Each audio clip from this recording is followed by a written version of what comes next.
Okay, I screwed up and I recorded this with the wrong mic, so I'm doing it again.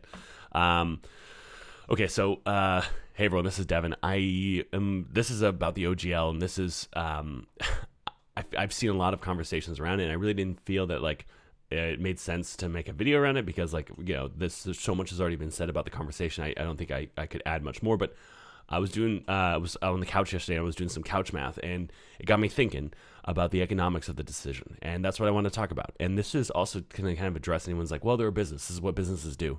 But I don't think that's actually the reason why Wizards of the Coast is doing this. And I'm looking at some just like general numbers I was able to get from the internet, from people that have shared their numbers, from estimations from what Wizards of the Coast has reported.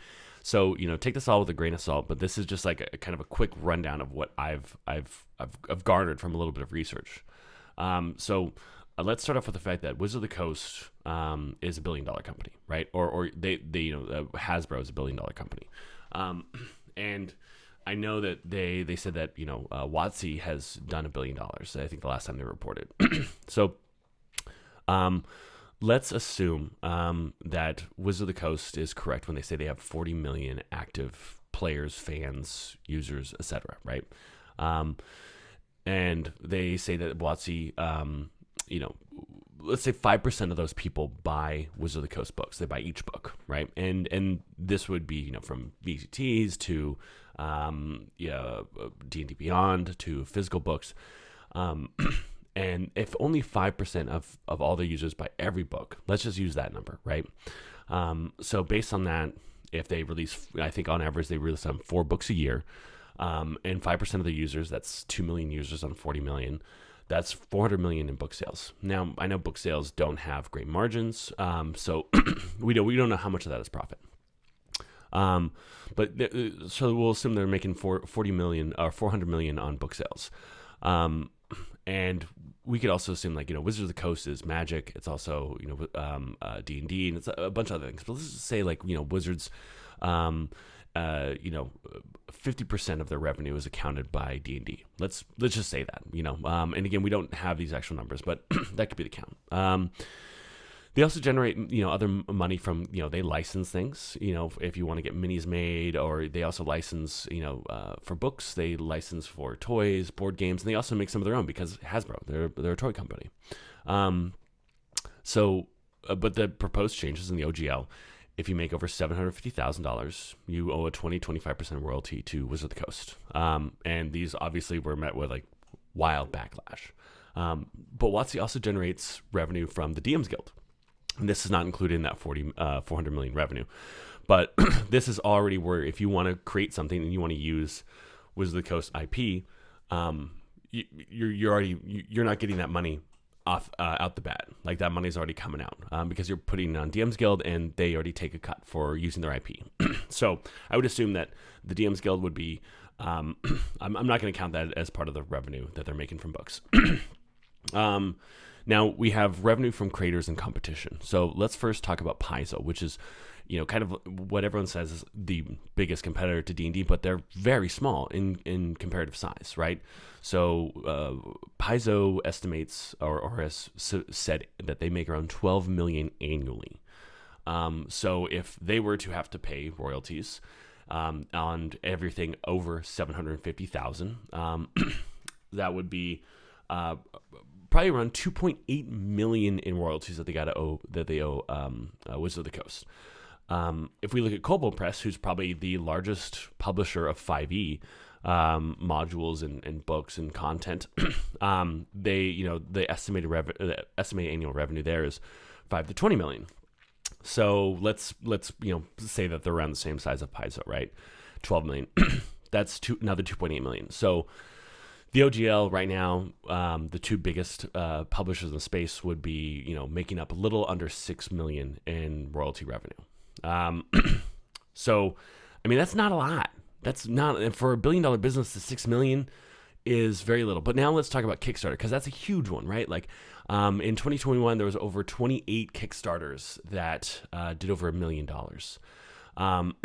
But each one did over $1 million, right? So if we were to look at those, and say, okay, if 28, if we use I think it's like the halfway mark. 28 did over $1 million, but it looks like only 10 of them didn't use the OGL. So like that's Avatar: The Last Airbender, a bunch of other tabletop RPGs that didn't use the OGL.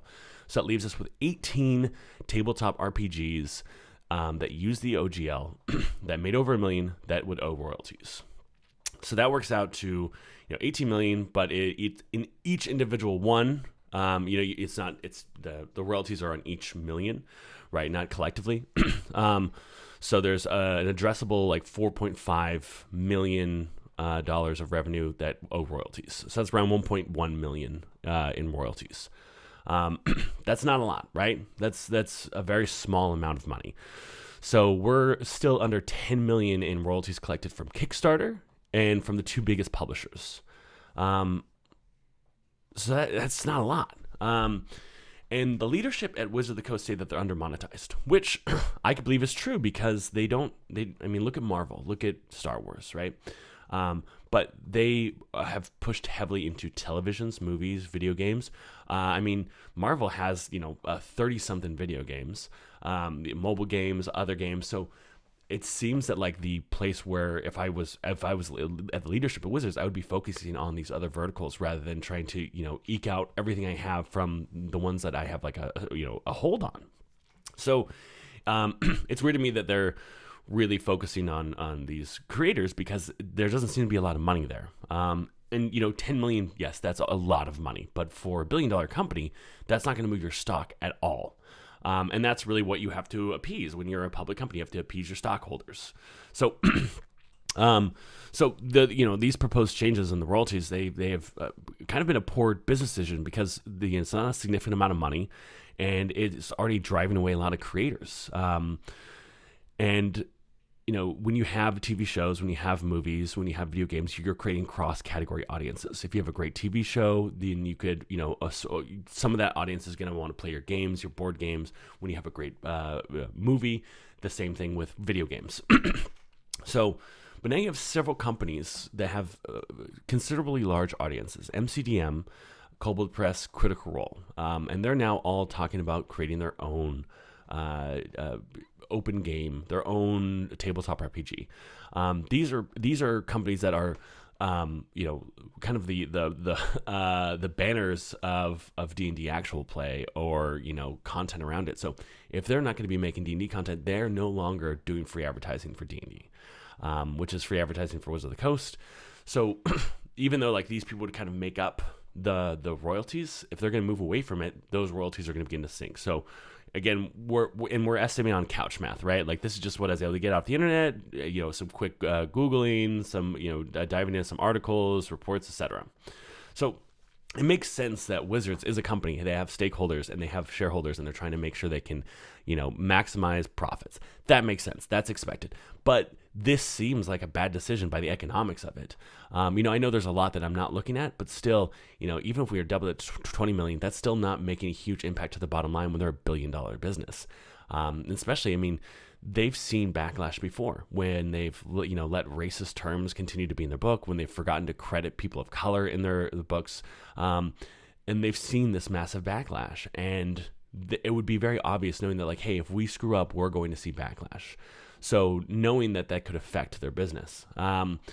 So it still, I still find it odd that they want to focus on royalties from creators, because based on the estimate numbers, and the revenue generated from these royalties wouldn't be significant enough to improve the bottom line. Additionally, these proposed changes, not only were they met with crazy backlash, now they have new competitors, and their goal was to eke out the competition, but now they've just created more competition, it feels like. But again, I think that Wizard of the Coast, if they really want to improve their bottom line, they should be focusing on new verticals, TV shows, movies, video games, rather than, the small amount of money that's being left on the table because of the OGL. But these are just my thoughts. I don't have all the information, of course. This is just kind of based on some estimates, but if you have some thoughts, I'd love to see them. So go ahead and put them in the comments.